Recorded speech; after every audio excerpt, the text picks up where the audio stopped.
Doctor APJ Abdul कलाम, जिन्हें missile man of India के नाम से जाना जाता है, भारतीय गणतंत्र के 11वें राष्ट्रपति थे। उन्होंने भारत के अंतरिक्ष एवं मिसाइल कार्यक्रमों में महत्वपूर्ण योगदान दिया। उनके मन में देशभक्ति और राष्ट्रीयता की भावना गहरी थी। वे हमेशा भारत के विकास और प्रगति के लिए समर्पित रहे। उन्होंने युवाओं को देश सेवा और वैज्ञानिक उन्नति के लिए प्रेरित किया। उनका विश्वास था कि एक दिन भारत विज्ञान और प्रौद्योगिकी में विश्व नेता बनेगा। उनकी सादगी और निष्ठा आज भी प्रेरणा स्रोत है। जोरदार तालियों के साथ स्वागत करें जब सदन का।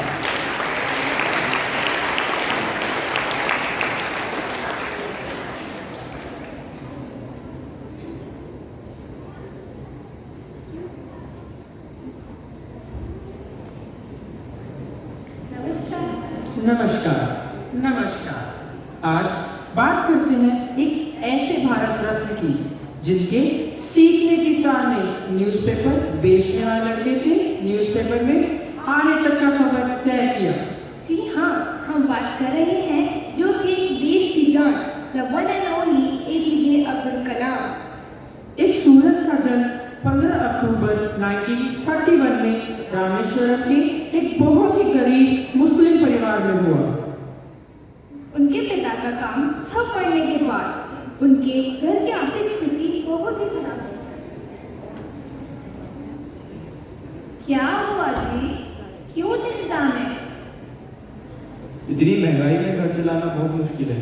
मैं सबका पेट कैसे पालूं? अब्बा, आप चिंता ना करें, मैं घर घर अखबार बेचकर कुछ मदद करूंगा। मैंने अब्बा को बोल तो दिया, लेकिन मेरा असली कारण तो शिक्षा प्राप्त करना है।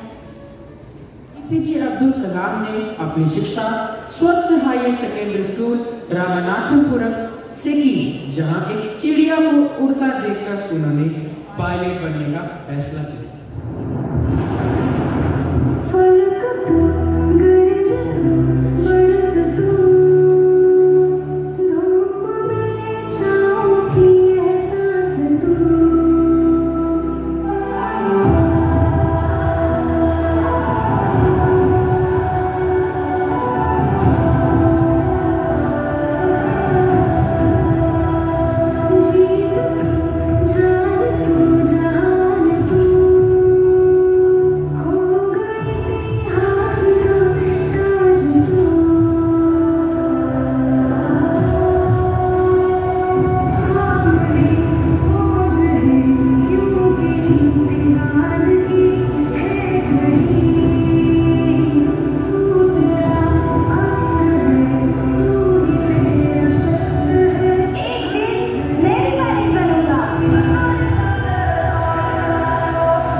शिक्षा पूरी होने के बाद APJ अब्दुल कलाम ने सेंट जोसेफ कॉलेज तिरुचिरापल्ली, जहां उन्होंने फिजिक्स BSc की उपाधि प्राप्त करी। फिर उन्होंने मद्रास इंस्टीट्यूट ऑफ टेक्नोलॉजी में एडमिशन लिया। अब मैं अपना सपना जल्द से जल्द पूरा करूंगा। Good morning students. तो आज हम आप सभी को एक एक प्रोजेक्ट देंगे। इसके लिए आप सभी को 1 महीने का समय दिया जाएगा। कलाम, यस मैम। तुम्हारा प्रोजेक्ट है कि तुम्हें एक लो लेवल फ्लाइंग एयरक्राफ्ट बनाना है। Okay ma'am. After 1 month, ma'am, मेरा प्रोजेक्ट रेडी हो चुका है। कलाम, ये कुछ खास नहीं है, दोबारा करो। ठीक है मैम, मैं इसे 1 महीने में और अच्छा बनाने की कोशिश करूंगा। आहा, 1 महीना नहीं, सिर्फ 3 दिन है तुम्हारे पास, 3 दिन? वरना तुम्हारी scholarship cancel. Cancel? Scholarship cancel? अब तो मुझे कैसे ना कैसे ये करना ही होगा, वरना मेरा सपना अधूरा रह जाएगा। आफ्टर 3 days, मैम, मेरा प्रोजेक्ट रेडी है। क्या सच में? जरा दिखाओ मुझे। ये देखिए मैम। मैं जानती थी कि तुम में वो काबिलियत है। मैं तो बस ये देखना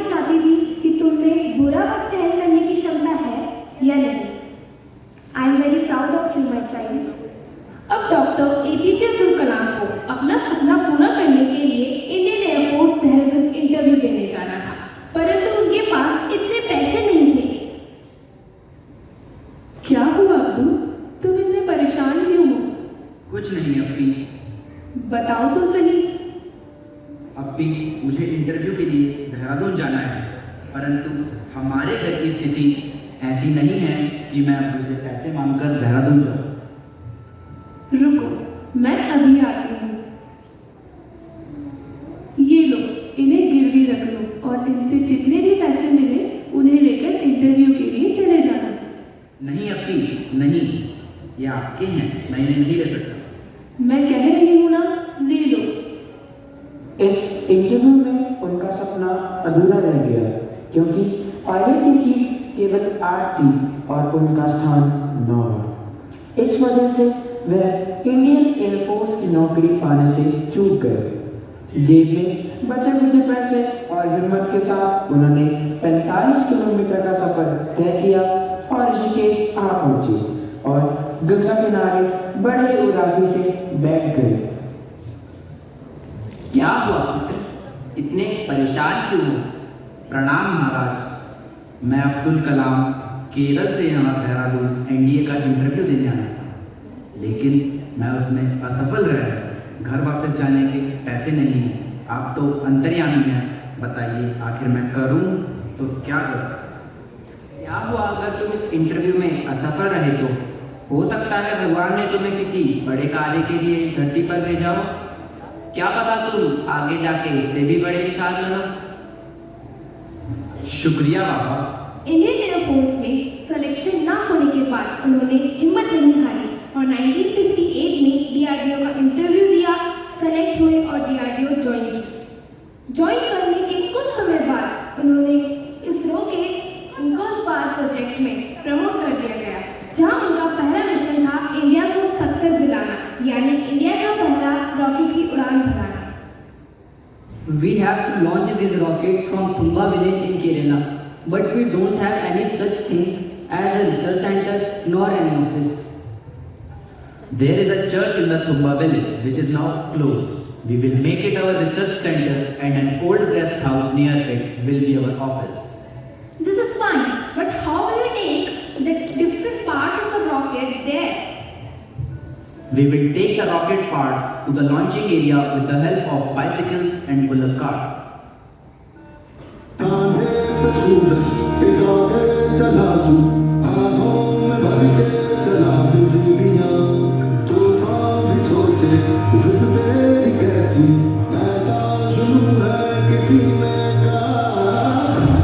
चला तू, उड़ता चला तू, जैसे धरतियां दिया, चला तू, उड़ता चला तू, जैसे आंधियां।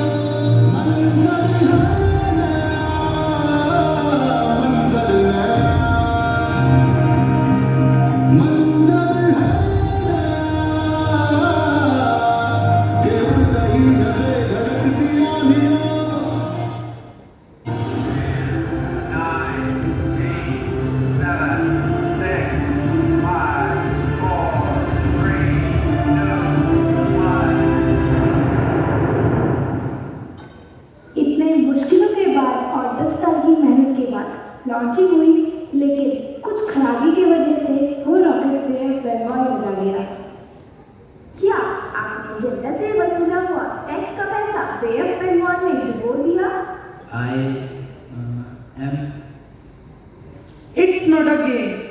Failure teaches us the most important lesson of our life. I am proud of my scientists who gave 110% in this project. I promise that we will launch it again and it will be successful. 1 साल की मेहनत के बाद उन्होंने SLV-3 का निर्माण किया और सफल हुए।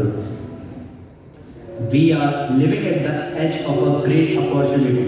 The challenges are great, but we can't take a step back.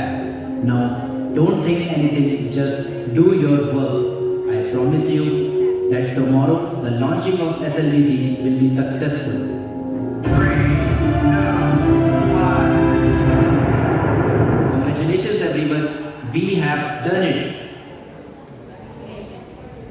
Sir, how do you feel after the successful launching of SLV-3?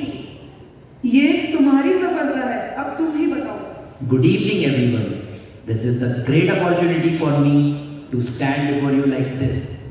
How do you feel, sir? I am very happy actually.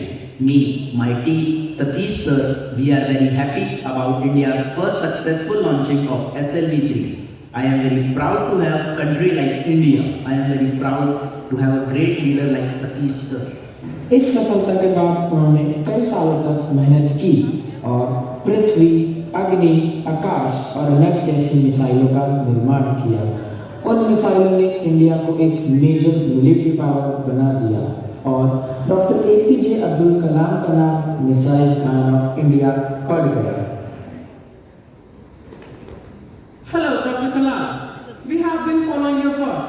We want you on our team at NASA. Imagine the innovations we could achieve together.